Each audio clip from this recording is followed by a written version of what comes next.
She walked away without begging. The sacred moon arena had never held so many wolves. Thousands filled the stone terraces beneath the silver glow of the full moon.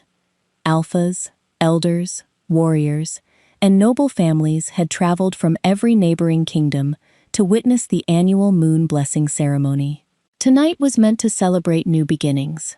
For Ariana Vale, it was supposed to be the happiest night of her life. She stood in the center of the arena, wearing a simple white gown, embroidered by her own hands. A silver bracelet, the symbol of the sacred mate bond, rested around her wrist. Across from her stood Alpha Rowan Blackthorn, leader of the Blackthorn Pack. The high priestess raised her staff. The moon goddess has blessed this union. The crowd erupted into applause. Rowan remained silent. His face was cold, unmoved. The cheering slowly faded. "Ariana," he said, his voice echoing across the arena. She smiled hopefully. Then everything changed. "I reject you." A stunned silence swept through the crowd. Rowan's words fell like stones. "You are not the Luna I need. You are kind. You are loyal. But this pack requires someone with stronger political connections. I cannot allow my heart to weaken my responsibilities." Gasps spread through the arena. Some wolves looked away. Others stared openly, waiting for the heartbreak they knew would follow. Every werewolf understood what a public rejection meant. It was humiliation before the entire kingdom. Ariana felt her wolf cry out inside her. The pain was sharp enough to steal her breath. For one terrible moment, she thought her knees would give way. Everyone expected tears. They expected pleading. Expected her to remind Rowan that the moon goddess herself had chosen them. Instead, Ariana lowered her head. When she finally spoke, her voice was soft, steady. "I accept your rejection." Even Rowan looked surprised. Slowly, she unclasped the silver mate bracelet from her wrist. She stepped forward, carefully placed it at his feet. The bracelet landed with a quiet metallic sound that somehow echoed louder than the crowd's earlier applause. She met Rowan's eyes one last time. "May your future bring you the happiness you couldn't find with me." There was no anger, no accusation, only quiet sadness. Then she turned around. She walked across the arena with slow, graceful steps. She never looked back. No one spoke. The silence she left behind felt heavier than any scream. High above the arena, seated among the honored guests, Alpha King Cassian Ashmore of the Northern Kingdom watched her disappear. He had attended the ceremony only to discuss a peace treaty between their kingdoms. He had no interest in another pack's mating rituals. Yet he found himself unable to look away. His beta leaned closer. "Your Majesty." Cassian didn't answer. Something deep inside him stirred. Not the overwhelming certainty of a mate bond. Something quieter, stranger. His wolf paced restlessly, watching the lone figure leaving the arena. It had never reacted this way to a complete stranger. Ariana passed through the great gates alone, disappearing into the moonlit road beyond. Cassian continued staring long after she was gone. An unfamiliar feeling settled heavily in his chest. He could not explain it, but as the gates slowly closed behind her, one impossible thought echoed through his mind. It felt as though something precious had just walked out of his life, before he had ever been given the chance to know her. The king who couldn't look away. The celebration continued. Music filled the sacred moon arena. Nobles raised crystal goblets in honor of Alpha Rowan's wise decision. They spoke of stronger alliances, greater influence, a future Luna worthy of the Blackthorn Pack. Cassian heard every word. None of them pleased him. His gaze drifted toward the palace courtyard beyond the arena, where servants hurried to prepare the victory banquet. That was when he saw her again. Ariana walked quietly through the courtyard, unnoticed by almost everyone. She should have been leaving the palace. Instead, she stopped.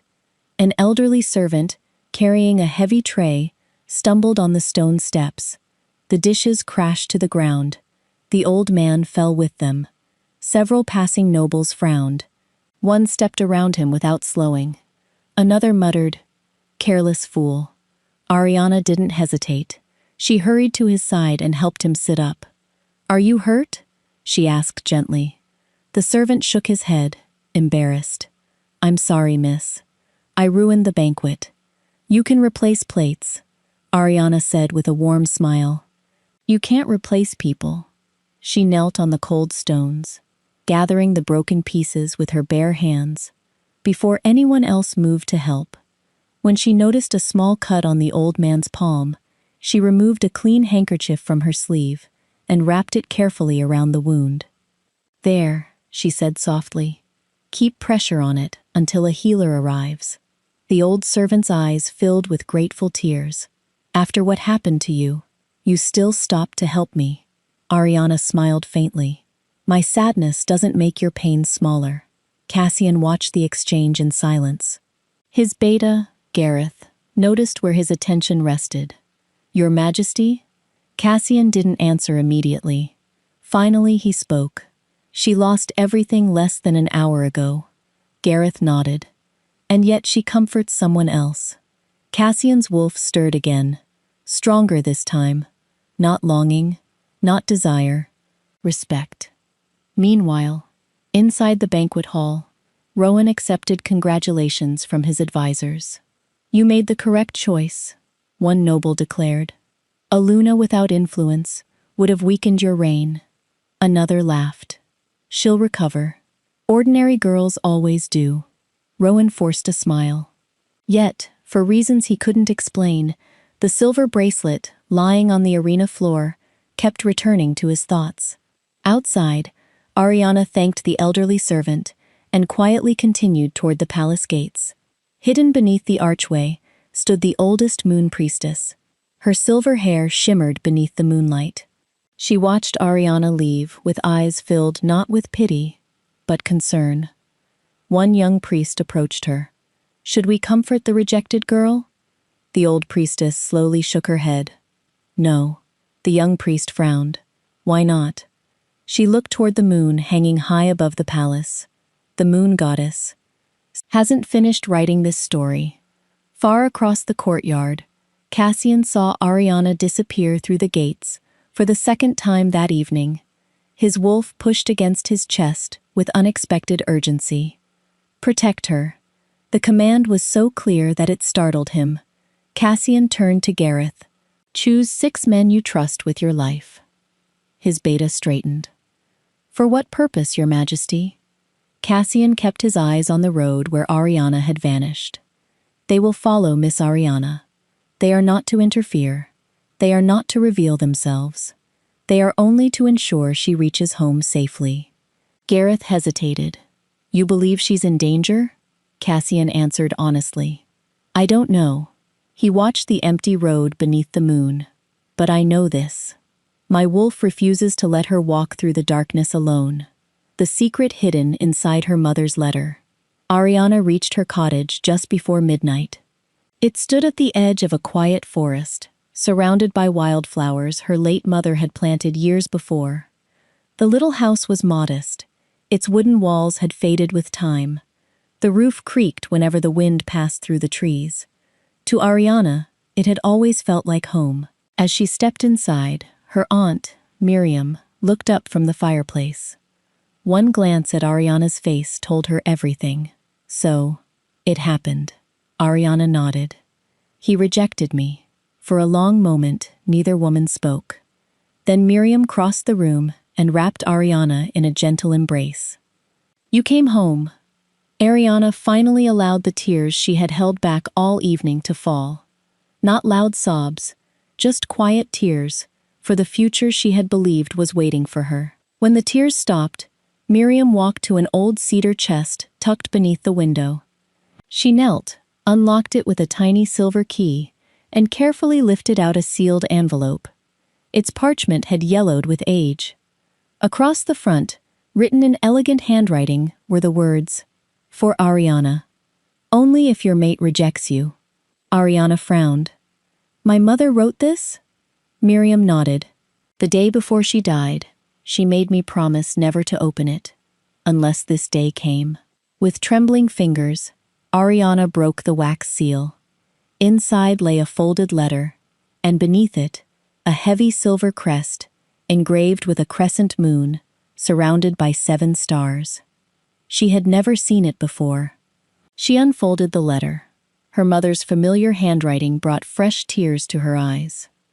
My dearest Ariana, if you are reading this, then the life I hoped for you has already been taken away. Forgive me for keeping this secret. I wanted you to have one chance at an ordinary life. Ariana swallowed hard. The next lines made her heart stop. You were not born in the Vale Pack. You are the last surviving child of the Silver Moon royal bloodline. Her hands began to shake. The letter continued. 23 years earlier, traitors had attacked the Silver Moon Palace. Her parents, the king and queen of the ancient royal bloodline, had died defending their people. Before the palace fell, a loyal guard escaped with their infant daughter. That child was Ariana. Her mother had raised her in secret under a different name, hiding her from those responsible for the massacre. Only a handful of trusted elders had known the truth. Most were now gone. At the bottom of the page, her mother had written one final warning. If your mate rejects you, it means the people hunting our bloodline have finally lost interest in watching you. Or, they believe you are no longer a threat. Do not trust that belief. Protect the crest. It proves who you are. Ariana stared at the silver emblem in her palm. Her rejection had not destroyed her future. It had uncovered it. She had spent her entire life believing she was ordinary. Now she understood why her mother had always avoided speaking about the past. Outside the cottage, hidden among the trees, 3 shadowed figures watched the warm glow of the windows. One of them saw the silver crest lifted into the candlelight, his face drained of color. The letter, he whispered urgently to the others. She opened the letter. Without another word, they vanished into the darkness. By dawn, the people who had erased the Silver Moon bloodline from history would know one terrifying truth. Its last surviving heir was alive. The attack came before dawn. Ariana had barely fallen asleep when a sharp crack echoed through the cottage. The front window shattered. A black arrow buried itself in the wooden wall where her head had rested moments before. Ariana! Her Aunt Miriam sprang from her bed. Get up! Another arrow tore through the room. Then another. The cottage walls trembled as dark figures surrounded the house. Their faces were hidden beneath black hoods. Each carried the curved blades of professional assassins. They found us, Miriam whispered. They know about the letter. The front door exploded inward. Splintered wood scattered across the floor. One assassin stepped inside. Search every room, he ordered. The girl must not leave alive. Ariana clutched the silver crest against her chest. Her mother's warning echoed in her mind. Protect the crest. Miriam grabbed Ariana's wrist and pulled her toward the back door. Run. They burst into the forest, just as flames began climbing the cottage walls. Branches whipped against Ariana's face as they raced through the trees. Behind them came the pounding of boots. They're escaping. After them. The assassins were gaining. Ariana stumbled over a tree root and fell hard to the ground. The silver crest slipped from her hand. Before she could reach it, an assassin raised his sword. It ends here. A deep growl rolled through the forest. Not from the attackers, from somewhere behind them. A heartbeat later, wolves in silver armor burst between the trees. Steel flashed beneath the moonlight. The lead assassin barely lifted his weapon before he was disarmed. The others scattered in panic. Protect Lady Ariana, a commanding voice shouted. The battle ended almost as quickly as it had begun. The surviving assassins fled into the darkness. A tall figure stepped forward from the trees. Alpha King Cassian Ashmore. His cloak stirred gently in the morning breeze. Ariana stared at him in disbelief. You? Cassian offered her the silver crest he had picked up from the forest floor. I believe this belongs to you. She accepted it with trembling hands. How did you know where I was? I didn't. I only knew you shouldn't be alone. His beta approached. The area is secure, Your Majesty. Cassian nodded, before turning back to Ariana. Your cottage is no longer safe. Miriam looked toward the burning house. There was nothing left to save. Reluctantly, the three of them followed Cassian deeper into the forest. As dawn painted the sky with pale gold, they stopped beside a quiet stream. For the first time since the attack, Ariana found the courage to ask the question that had haunted her since the moon blessing ceremony. Why are you helping me? Cassian looked across the flowing water. I've asked myself that since yesterday. He smiled faintly. I still don't have an answer. He rested a hand over his heart. My wolf only knows one thing. If I let you die, I'll regret it for the rest of my life. The words were simple, honest, without expectation. For the first time since Rowan had rejected her, Ariana smiled. It was small, fragile, but real. And Cassian smiled back. Far away, inside a hidden chamber, beneath an abandoned fortress, a hooded noble slammed his fist onto a stone table after hearing the assassins had failed. So, the heir still lives. His cold eyes narrowed. Then send everyone. I don't care what it costs. Before the next full moon, I want the last daughter of the Silver Moon bloodline erased forever. Cassian brought Ariana and her aunt to the Northern Kingdom under the protection of his royal guard. For the first time in years, Ariana slept without fearing footsteps outside her door. Not because she felt safe, because someone had chosen to stand between her and the danger. The following morning, Cassian summoned his most trusted advisor. An elderly historian named Lord Aldrich entered the royal library, carrying armfuls of ancient records. You asked for everything concerning the Silver Moon bloodline, Your Majesty. Cassian nodded. Leave nothing out. For 3 days, the library remained lit long after midnight. Dust-covered scrolls, royal birth records, military reports, forgotten letters sealed with ancient wax. Piece by piece, a buried history emerged. 23 years earlier, the massacre of the Silver Moon royal family had not been the work of foreign enemies, as history claimed. It had been planned from within. A circle of powerful nobles had feared the influence of the Silver Moon bloodline. They orchestrated the attack, destroyed every official record, then spent decades controlling succession, arranging political mate pairings, and silencing anyone who questioned the new order. When Cassian compared the surviving royal crest to Ariana's pendant, the match was undeniable. Lord Aldrich closed the final ledger with a heavy sigh. There is no doubt. Miss Ariana is the rightful heir of the oldest royal bloodline in our history. Cassian looked toward the window. He thought of the quiet young woman who had accepted public humiliation without bitterness. She had never asked for a throne, yet it had always belonged to her. News of the investigation spread quickly. Within days, it reached Alpha Rowan Blackthorn. He rode to the Northern Kingdom alone. No guards, no ceremony, only regret. Ariana agreed to meet him in the palace gardens. For several moments, neither of them spoke. Finally, Rowan lowered his head. I know the truth now. I didn't know who you were. Ariana looked at him calmly. No, you didn't. He took a slow breath. If I had known, she gently interrupted him. Would you have treated me differently? Rowan hesitated. The silence answered for him. Ariana's voice remained soft. You didn't reject me because you knew me. You rejected me because you thought I was ordinary. She met his eyes without anger. You never cared enough to ask who I truly was. The words struck harder than any accusation. Rowan felt the weight of every moment he had judged her by her status, instead of her character. I am sorry, he whispered. I know. She offered him a small, sad smile.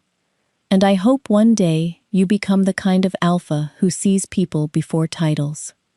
Rowan bowed his head, not as a king, as a man who finally understood the cost of his pride.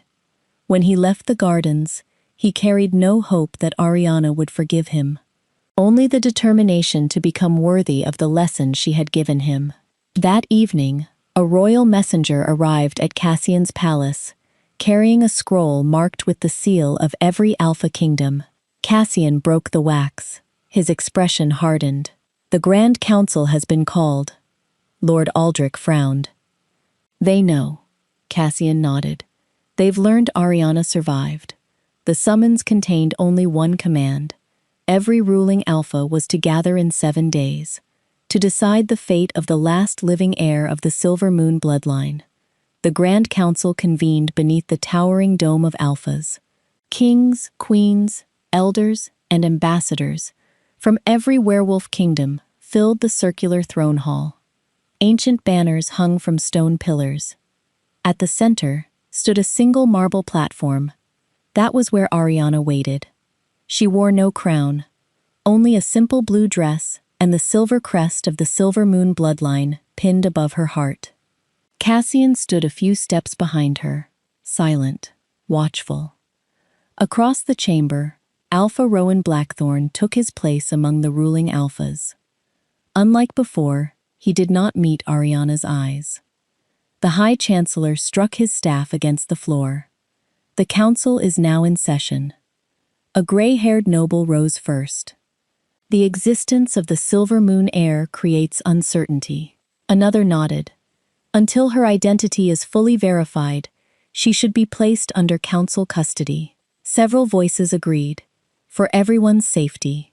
Everyone understood what those words truly meant. Council custody, hidden imprisonment, perhaps even a quiet execution. Ariana remained calm. She had spent enough of her life being judged by strangers. One more council would not steal her dignity. Lord Aldrich stepped forward with ancient records proving her lineage. The corrupt nobles barely glanced at them. One sneered. "Documents can be forged." Another added coldly. "If she truly carries royal blood, all the more reason she must be controlled." The chamber erupted into arguments. Some Alphas defended Ariana. Others demanded she be surrendered immediately. The noise grew louder. Then, enough. Cassian's voice rolled across the hall like distant thunder. Silence followed instantly. He descended the marble steps with slow, deliberate confidence. Every eye followed him. He stopped beside Ariana. Without speaking, he unclasped the heavy royal cloak from his shoulders. It was deep midnight blue, embroidered with the silver wolf of the Northern Kingdom. With great care, he placed it around Ariana's shoulders. The gesture stunned the assembly. A king's cloak was more than clothing. It represented honor, protection, the weight of an entire kingdom. Cassian faced the council. His voice was calm, unshakable. "She is mine." A murmur swept through the chamber. Before anyone could misunderstand, Cassian continued. "Not as property, not as conquest." He gently rested a hand over the edge of the cloak draped around Ariana. "She stands under my protection. Anyone wishing to harm her must first come through me." No one spoke. Even the nobles who had demanded Ariana's custody looked away. They saw no arrogance in Cassian's eyes, only unwavering conviction. Alpha Rowan slowly rose from his seat. He looked at Ariana, then at Cassian. Finally, he addressed the council. "I rejected Ariana." His voice carried the weight of regret. "I will not allow anyone else to condemn her for the mistake I made." Several Alphas nodded in agreement. The balance inside the chamber shifted. The High Chancellor lowered his staff.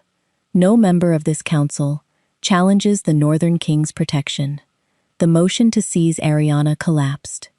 As the meeting adjourned, nobles quietly filed from the hall.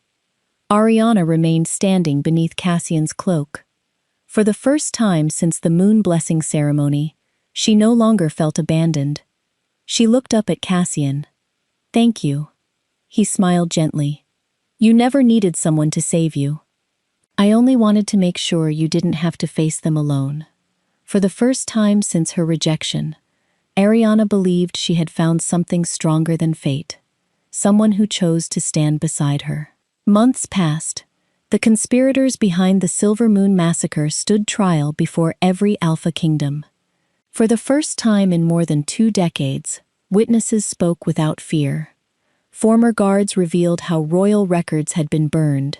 Surviving servants described the night the Silver Moon Palace fell. Hidden journals and ancient seals confirmed every accusation. One by one, the guilty nobles were stripped of their titles. Their lands were returned to the crown. Their names were removed from the Hall of Honor.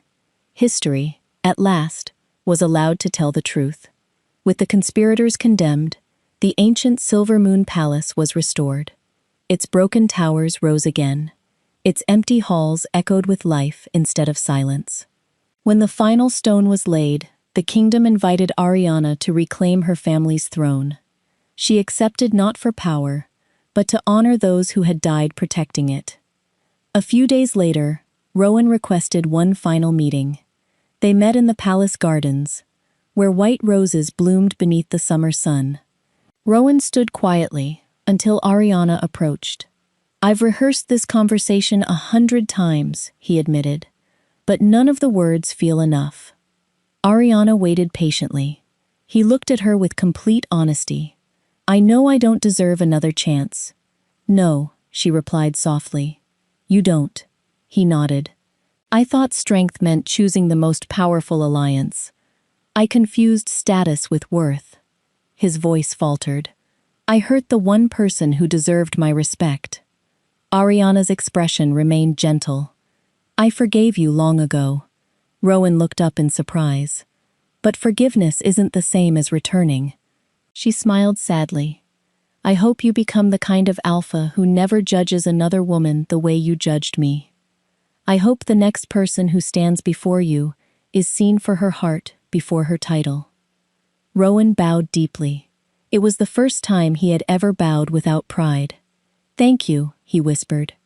When he walked away, Ariana wished him peace. Nothing more, nothing less. That evening, Cassian invited Ariana to the highest balcony of the restored Silver Moon Palace. The full moon bathed the kingdom in silver light. For a while, they simply stood together, watching the forest stretch beyond the horizon. Finally, Cassian spoke. "The day I stood before the council, I told everyone you were mine." He smiled sheepishly. "I've regretted those words ever since." Ariana looked at him in surprise. "You have?" He nodded. "You've never belonged to me. You never owed me your future." He turned to face her completely. "I only hoped that one day you might choose to stand beside me." There was no pressure in his voice, no expectation, only hope. Ariana reached for his hand. The gesture was small, but it carried the weight of every choice she had made since walking away from the moon blessing ceremony. "I already have." Cassian's eyes softened. "I choose you," she smiled. "Not because you rescued me, not because of my bloodline, but because every time I was given a reason to lose faith, you gave me another reason to trust." Beneath the full moon, they stood hand in hand. Not bound by fate, not driven by politics, only by 2 hearts that had freely chosen the same path.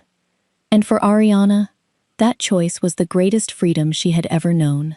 A year after Ariana and Cassian chose one another beneath the full moon, the Northern Kingdom celebrated another joyful occasion.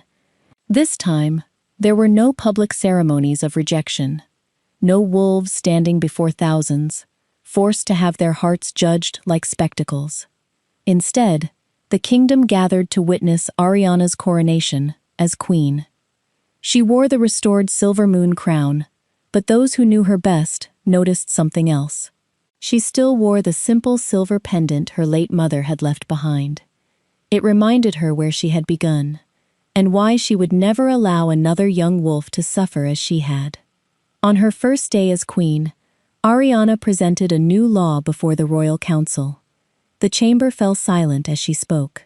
For too long, the sacred mate bond has been treated as public entertainment.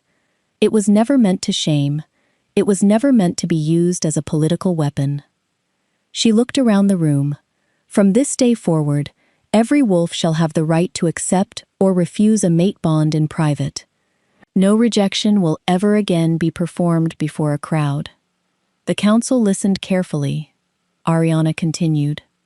Those who are rejected will receive protection, counseling, and the opportunity to begin again without humiliation. No wolf should lose their dignity, because love was not returned.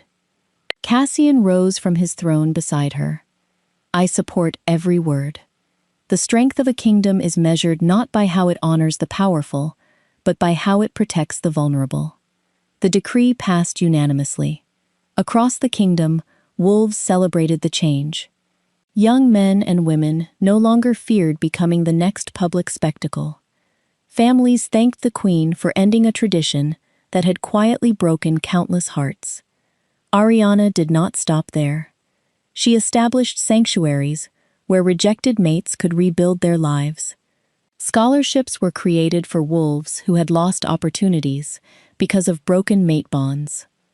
Royal counselors traveled between villages, teaching that worth was never determined by another person's choice.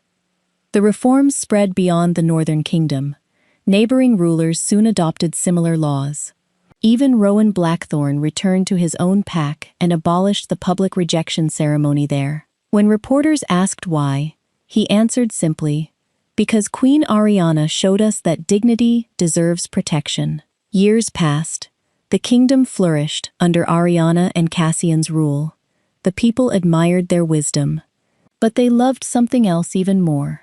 They saw a queen who greeted servants by name, who visited villages without announcing her arrival, who remembered what it felt like to walk away alone. One autumn afternoon, as Ariana returned from opening a new sanctuary, children ran to greet her. One little girl hugged her tightly. My mother says you're the strongest queen we've ever had. Ariana smiled. I don't know about that. The child grinned. I do. The people soon gave Ariana a title no royal decree had ever granted. It spread from village to village, until everyone spoke it with affection. The Queen of Quiet Strength. Not because she never felt pain, but because she showed an entire kingdom that true strength is found in walking forward with grace, even after your heart has been broken. Many years passed. Peace settled across the moon kingdoms, like the gentle light of a full moon. The restored Silver Moon Palace became a place where wolves from every pack gathered to learn the true history of their people. Queen Ariana and King Cassian ruled with wisdom, compassion, and quiet strength. No one remembered them for the size of their armies. They remembered them for the lives they changed. On the anniversary of Ariana's coronation, the Hall of Kings opened a new gallery to visitors. Inside were the Silver Moon Crown, the ancient royal crest, letters that had preserved the truth when history had been rewritten. Yet the artifact that drew the largest crowds was neither a crown nor a sword. It was an old midnight blue cloak.